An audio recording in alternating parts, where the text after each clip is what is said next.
Go ahead. You start. Okay. Hi, my name's James. I'm taking care of the home brewing part of our presentation. Okay. Just got a few questions if you'd like to Sure. answer. First one, what made you want to start home brewing? Well, really the influence of a colleague who's actually a part-time instructor in the department and a friend of mine, Tom Cole. I used to homebrew in college, but it always resulted in skunky beer because I didn't have proper instructions or equipment. And so Tom informed me about 10 years ago that both the kits that you could get for homebrewing and the equipment had improved greatly, and so I gave it another try. Okay. What would you say that the increase in popularity of craft beer has also led to an increase in the popularity of home brewing? I think so. Yeah, those two definitely go together because it's not in fact any cheaper than buying certainly cheap beer in the store.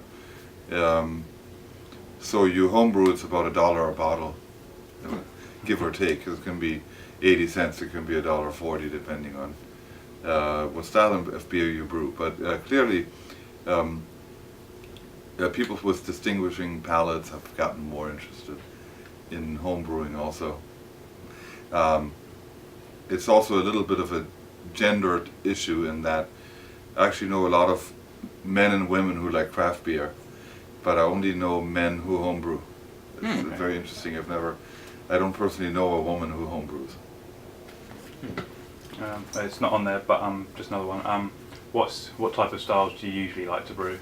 Always pale ales, from Yeah. American pale ales, IPAs, double IPAs. Why so? Well, first of all, I like it. I like really bitter and hoppy beers.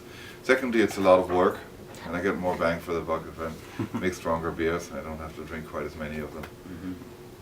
Mm-hmm. Would you give any tips to a budding home brewer?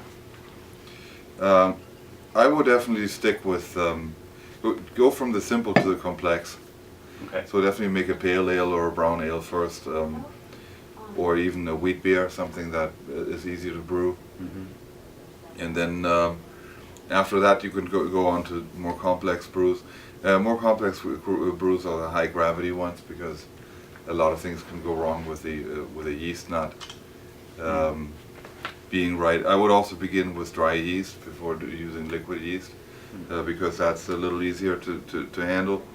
And then after that, really kind of depending on how these first few batches go and how much patience you have, you start upgrading. You can get yourself a brew fridge that keeps the temperature around 50 so you can make lager, and so that's already more complex. And then of course the people who go whole hog do whole grain brewing. They begin actually with the grain and extracting, letting it germinate and then extracting the malts.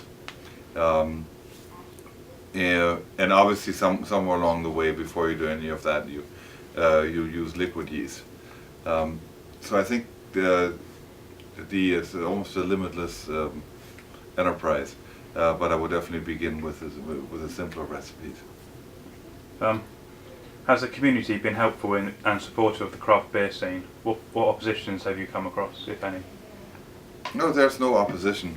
I mean, there's it's just kind of a niche thing. Like I say, it's mainly men, and of course some family members don't like it because it's pretty smelly when you do it. Obviously, there's I can buy fairly decent craft beer, and the people who are interested in the craft beer are the same who'd be interested in my homebrew. I think the main challenge is that the millennial generation is abandoning beer in favor of wine, and that's really too bad, because I think it's kind of the people who drink wine also tend to drive expensive cars and get expensive clothes, and so I still think that beer has a working class appeal, that it's a working class drink. Yeah. And so I think the main challenge today is that a lot of people don't want to seem working class anymore, and so they abandon beer in general. Okay.